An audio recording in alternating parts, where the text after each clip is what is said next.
I'm really big into investing. And Cool. Yahoo Finance had an article about Roivant's negative EPS and huge losses lately.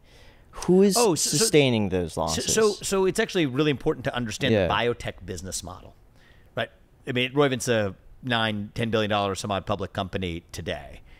And most biotech companies that are most biotech companies that are $1 or $2 or $3 billion biotech companies, on an accounting basis, their R&D costs exceed their revenue. Many of them don't even have products yet that are approved. But the value of that IP as those products proceed through different stages of the process make it a lot more valuable. So in Roivant's history, for example, there were years of developing these medicines and then sell them in 1 year to other distributors in like a $3 billion deal. That was what happened in my last full year as CEO or my last year and a half as CEO.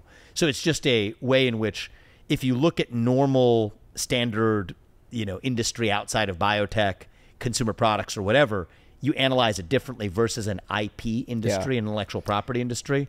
So most biotech companies, full stop, outside of big pharma, most innovative biotech companies worth billions of dollars are not companies that in the year that they're actually developing a given medicine are recording EPS, even though it's the accretion of the IP value. Does it worry you, though, that the COO has sold off so many of his shares over the last year? I have not paid attention to it, to tell you the truth.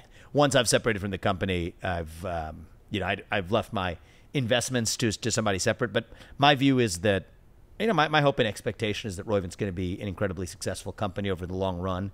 I believe even in the businesses and enterprises that I've created, part of what you do is build great succession for yourself, build great teams that are able to carry on the mission such that what you create outlives you. That's what gives me a lot of satisfaction. And so, I think it's been a bear of a year in the stock market for a lot of people. Roivant's been immensely successful, and I give a ton of credit to the team that's there.